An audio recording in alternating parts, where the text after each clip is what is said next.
Laos is a landlocked country right in the center of Southeast Asia, and we've spent a lot of time here over the past few years doing motorbike trips across the country, living and working here, as well as driving the very first tuk-tuk across Laos from north to south. Even though Laos is slowly becoming a more popular tourist destination, there is not that much information online and we get a ton of questions. So in this video we're going to cover the most common misconceptions about this country, answer the questions that we get asked the most, as well as share some hard truths about Laos that you should know before you visit. So the first most common misconception in Laos is that everywhere is bombed. For some context, Laos went through some major warfare in the 60s and 70s and was heavily bombed. In fact, Laos is one of the most bombed countries per capita in the world. And during that time, more bombs were dropped on Laos than in all of World War II combined. And around 30% of those bombs did not explode. So yeah, on paper, that sounds pretty scary, and I can completely understand why people worry about safety if they're planning on hiking or driving across the country. But here's the important part. They're not scattered along roads or hiking trails where tourists go. The chances of a foreign visitor being affected by them is extremely low. In fact, I don't think there's ever been a reported case of a tourist being injured by an unexploded bomb. The people who are most at risk tend to be locals like farmers, labor workers in rural areas, or children playing in these areas as well. Most of these unexploded bombs are buried deep underground and only become dangerous if they are disturbed. And that's why it's advised to stick to designated trails and marked paths only if you're trekking. But for tourists, this is not something that's going to affect your trip, and it's more just a part of Laos's history, and it's not going to affect you on a day-to-day basis. It's just something you should be aware of rather than worry about. So the second misconception about Laos is that it is boring and there is nothing to do. So before we first came to Laos, we were in Ho Chi Minh and we met a guy who had just been to Laos, and he said that it was really, really boring and there's nothing there and there's nothing to do. So we were considering whether we should skip our planned trip there altogether, but we decided not to. We decided to go and see it for ourselves, and that was at the start of 2020. You all know what happened next.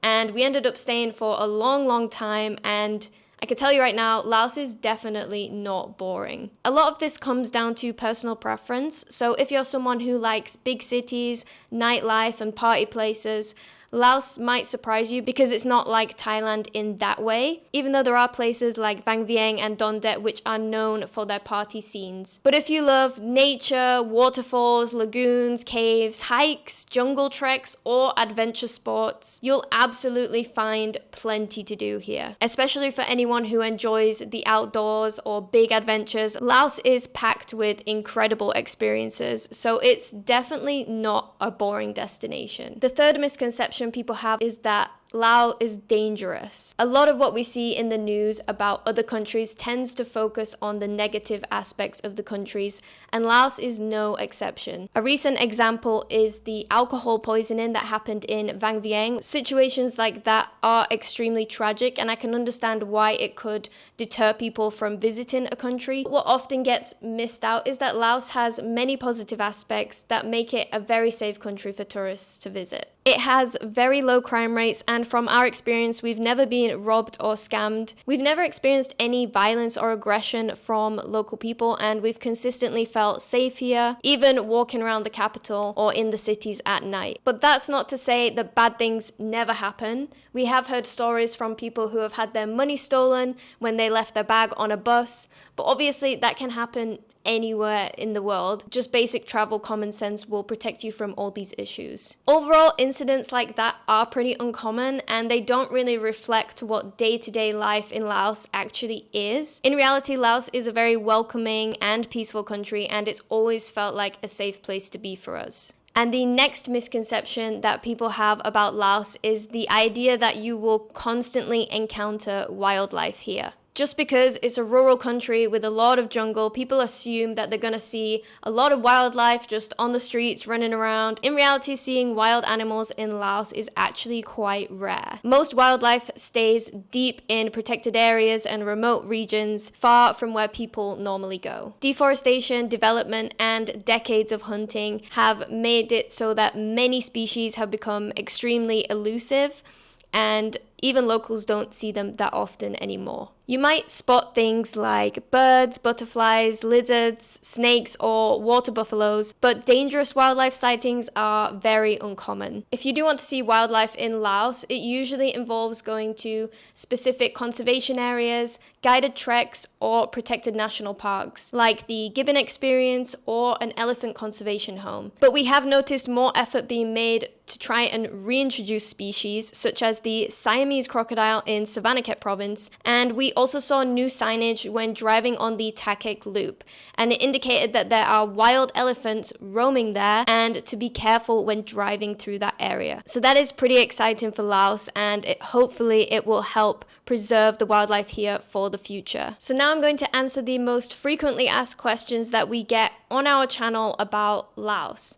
So the first top question that people ask us, particularly when we talk to family or friends and we tell them we're in Laos, is it safe? Which honestly sounds a little bit crazy to us, but when we think about it from the perspective of someone who's never been here or maybe never even been to Southeast Asia, we can completely understand that if you've never heard of a country, not being familiar with it can make you pretty skeptical about it. But from our experience traveling here, Laos genuinely feels like one of the safest places, especially in terms of crime and how people treat you. Like I mentioned earlier, they have extremely low crime rates. And not even that, but Lao people are just extremely kind and respectful, and they tend to mind their own business. You don't get harassed to buy things or chased down the street, and you don't get pressured into taxis as well like you do in some other places. The overall vibe here is very laid back and relaxed, and you really feel like you can explore at your own pace without feeling like somebody's watching you, following you, or trying to scam you. To be honest, that's something that we have experienced negatively in other countries, so we like to try and avoid that wherever possible. The one aspect of Laos that doesn't necessarily feel safe is the road conditions, especially in the north. If you've seen our road trip adventures, you'll know exactly what we mean. For us, that's probably the scariest part of traveling in Laos. With that said, if you're not planning to drive a motorbike or a vehicle in the country, then this is probably something that you don't need to worry about. Another thing to be aware of is the healthcare infrastructure. So Laos is not as developed as other neighboring countries when it comes to medical facilities. So in some serious cases or emergencies, people are transferred into Thailand for medical treatment instead. But overall, when it comes to day-to-day safety, crime, and how you're treated as a visitor, Laos feels really welcoming, really calm, and surprisingly safe, especially compared to what many people expect. The next most common question that we get is, does Laos have taxi apps like Uber there? On my phone, I have 3 taxi apps that I use. The most popular and most widespread one is called Loca, which works in Vientiane, Vang Vieng, Lang Prabang, and in the south in Pak Se and Savannakhet. So pretty much all the main cities and tourist spots. But they do quote prices a little higher than other ones, which is why we usually use alternative ones if they are available in that area. One that we like to use instead is called Sansim. I believe it's a Vietnamese company, and they operate in Vientiane, Vang Vieng, and Savannakhet. And another one that we have is Kokok, and they have electric cars and electric tuk-tuks, and they operate in Vientiane and Vang Vieng. And we prefer to use them just because we like tuk-tuks more. We like to be in the open air when we're driving around, and you can also set your own price on there. We recommend downloading all of the 3 that I just mentioned. It makes getting around the major cities a lot easier from the airports and the train stations. You can see exactly how much you're going to pay in the app, and you don't have to worry. We get asked a lot how we find and book the accommodation that we stay in Laos, and we usually, if we're going to book online, we check websites like booking.com and Agoda. Agoda usually has more options available, but we really just don't like the layout. It doesn't show you the final price until you're about to pay. So we usually stick to booking.com as our preference. With that said, a lot of the hotels in Laos are not actually even online. So what we usually do is we go onto Google Maps, we type in hotel, guest house, cheap guest house, and we just look through lots of different ones in the area we're wanting to stay in, and we find a contact number, or we look up their name on Facebook, and then we contact them through Facebook or WhatsApp and try and book with them directly, because usually the price is a lot cheaper if you do this. If they don't have a contact, we usually just turn up at the place on the day, walk in, and get a cheaper price as well. Apart from getting cheaper rates in person than online, if you're just going to walk into the hotel, the other bonuses of these hotels that are not online on websites like booking.com is that fewer people know about them, so it's less likely to be booked up as well. To be honest, we very rarely book accommodation in advance, maybe like 2 days before we're going to stay there, but we understand that not a lot of people like to do that because they have tight schedules and they have the whole trip planned out. So the best thing to do is either just book online on websites that we mentioned, or you could also just contact them directly, like I said, places that are not online. We also usually only ever book 1 or 2 nights online to make sure we like the place when we arrive, and if we do, then we extend our stay. We get asked so many questions about Laos, whether it's accommodation, transport, safety, best places to go, and more. And if you want more detailed tips, budget breakdowns, itineraries, insider info, we are putting all of the information that we have gathered over the years here over on our Patreon. There's maps that we've curated with all of the best places to go on them, as well as deeper guides and behind the scenes stuff too. I'll leave a link in the description below if you want to go and check it out, but for now, let's continue with some of the things that people really want to know. Another question that we get asked a lot is the internet connection good, and what is it like? It's a very rural country. There's a lot of jungle here. Over 60% of the country has jungle cover, but actually we've never had any real issues at all with the internet. 4G works pretty much everywhere that we've been to here, and in most places it's actually faster and more reliable than other countries that we've been to. Most hotels, cafes, and restaurants have Wi-Fi, and there's a lot of really nice cafes that you can sit in and comfortably work. When it comes to the Wi-Fi at accommodation, we usually just check the reviews to see what people are saying about it, or we do a speed test once we arrive before checking in. But usually if you have a Unitel SIM card, this will work in most places, even the remote ones where there is no internet. And we've used it to hotspot and upload videos while we were traveling across Laos. The only times we've really ever had internet issues in Laos is due to power cuts, and this is usually because of planned electrical work happening, or it's due to a storm, which you can't really control, but that's usually during the rainy season. And even then, the Unitel SIM cards usually work during these times, so you'll always have internet. So yeah, if you're worried about internet in Laos, especially for remote work, it's actually a lot faster and a lot more reliable than people expect. The next question that we get asked a lot is, do you need a license to rent a bike in Laos? Some people are often surprised that in Laos, the rental companies won't ask for a license if you want to rent a scooter from them. And if you get stopped by the police, they might ask for your license, but they might not. The main reason you'd actually need a license is for insurance. So if you got into an accident and you didn't have the correct license, your insurance probably wouldn't cover you. So while it might not feel like it's required day to day, it would definitely matter if something goes wrong. While we're on this topic, I just wanted to say that we really don't think Laos is the place to learn to ride a bike either. You see a lot of this in Southeast Asia where people are learning to ride a scooter for the first time ever. Particularly in Laos, the road conditions can be really rough if you've seen some of our videos.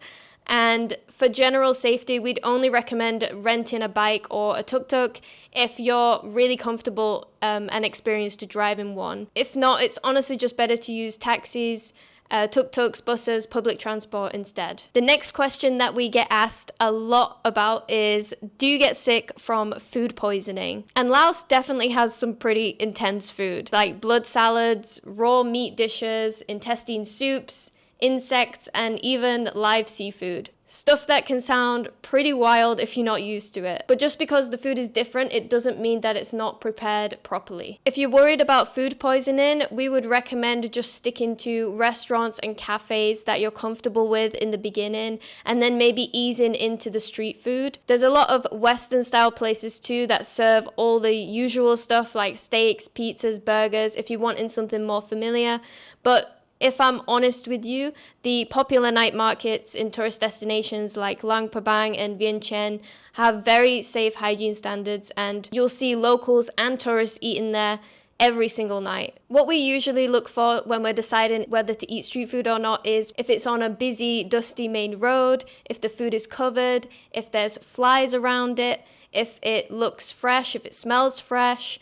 And if it's busy and if there's loads of locals eating there, that is usually a good sign. And just to clarify, in all of our time here, I don't think that we've ever had food poisoning or ever actually really been sick. Mario goes to the jungle all the time and eats some pretty wild stuff, raw fish, squirrels, rats, and he's never got sick once. So if you're not used to eating raw foods, maybe just take it slowly in the beginning, but getting your body used to the different herbs and spices and fermented ingredients that they have here can really be beneficial for you. It can actually strengthen your immune system, and you'll be able to try all these new different kinds of foods and really experience Laos to the fullest. Water is another thing that people worry about here, and just to clarify, nobody drinks tap water in Laos, locals included.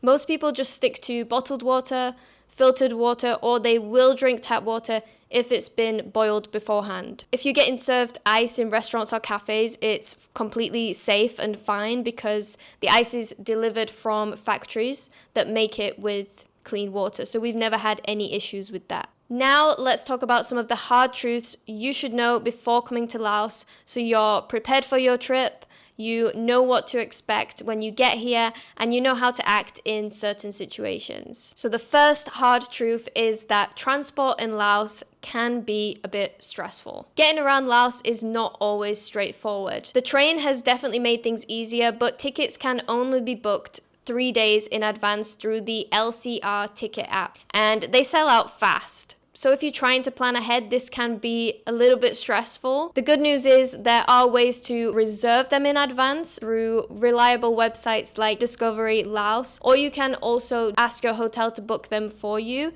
so you don't have to worry about it. When it comes to buses, they are usually just easiest to book the day before by going to the actual bus station, or for a minivan, you can go to any travel agency that you see on the main tourist streets. They're really easy to spot, and you can buy a ticket there the day before as well. If you're taking a sleeper bus across the country, do not expect luxury. Even if it says VIP, that means nothing here in Laos. The beds often aren't big enough for 2 people, so they're very, very thin. So if you're taller or bigger, this is probably going to be a really uncomfortable journey, especially if you have to share with someone else. So what I would recommend doing is either buying 2 tickets so you have the whole bed to yourself, or just be comfortable sharing with whoever's next to you. Sometimes travel just takes longer than expected here. Buses leave late, schedules are not really fixed, and things move slowly. And that's really part of something that we like to call the Laos mindset. Everything happens at its own pace, and once you get used to it, it's just kind of part of the experience here.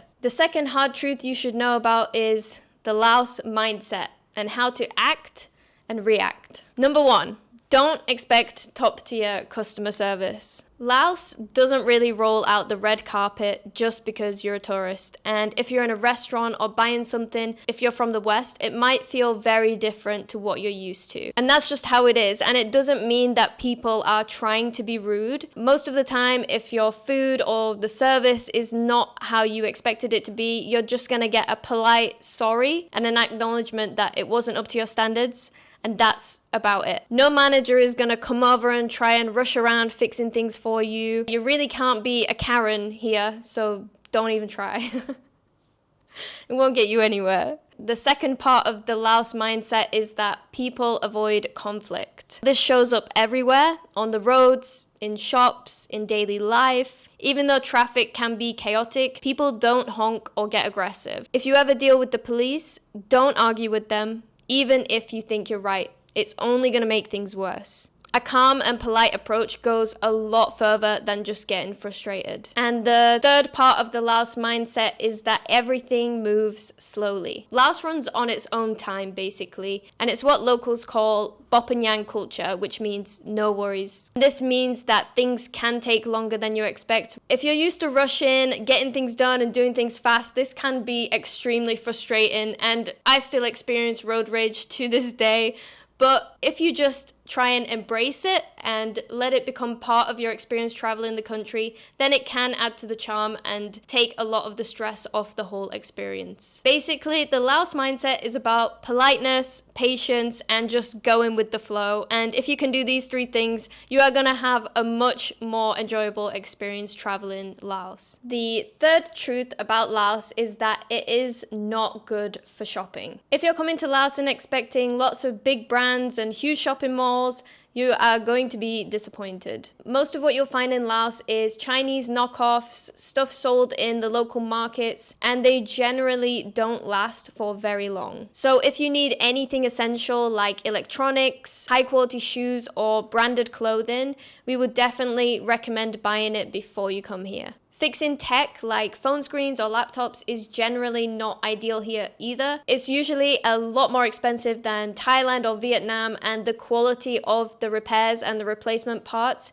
is lower as well. Having said that, Laos is really good for handmade items made by local tribes. These are the most authentic things you can buy. They're made by hand, they hold more meaning, and they're usually higher quality than the mass-produced souvenirs that you get in most places. So if you're looking for souvenirs with real cultural value, that's where you should spend your money. And the fourth hard truth about Laos is paying for things. So the first thing I want to say here is that cash is king in Laos. So unlike neighboring countries where you can use your bank cards to pay for public transport, food, in supermarkets, in Laos many places have a 3% charge for foreign cards. So to avoid surprises, it's usually just better to have cash and make payments that way. A lot of locals, you'll see them also using cash, or they will be using QR codes, but these are limited to people with a local Lao bank account. The second thing I want to mention is about currency exchange here. You should bring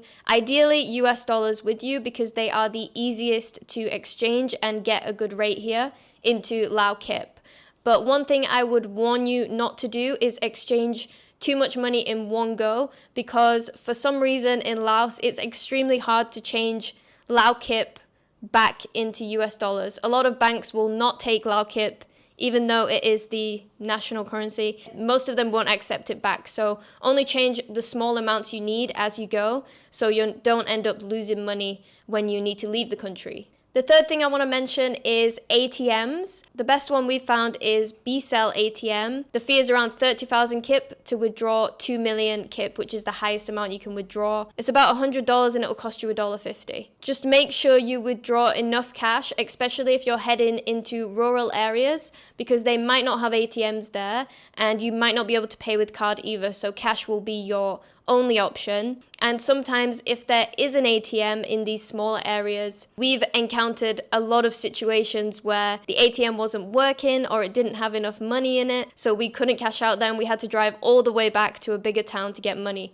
So it's better just to get a larger amount in a bigger town so you're set for the rest of your trip. I will say, however, that there are some cases where you can pay on card without having to pay for fees, and that is when you're using a couple of the apps here in Laos for food delivery or for taxi services. So Food Panda, which is one of the biggest food and grocery delivery apps in Laos, you can pay using a foreign card and there's no extra charges. So we use that a lot to order food. And you can also pay on card when you use Loca, not the other taxi apps. They only accept cash or local bank accounts. There may be some situations where hotels, restaurants, or supermarkets might accept card with no fees, but it's always best to just double check that there is not a fee, because usually there is. We've also used online payment services here in Laos as well, especially when we're wanting to pay larger amounts for things. If we're doing a monthly rental, we often use MoneyGram to transfer directly to a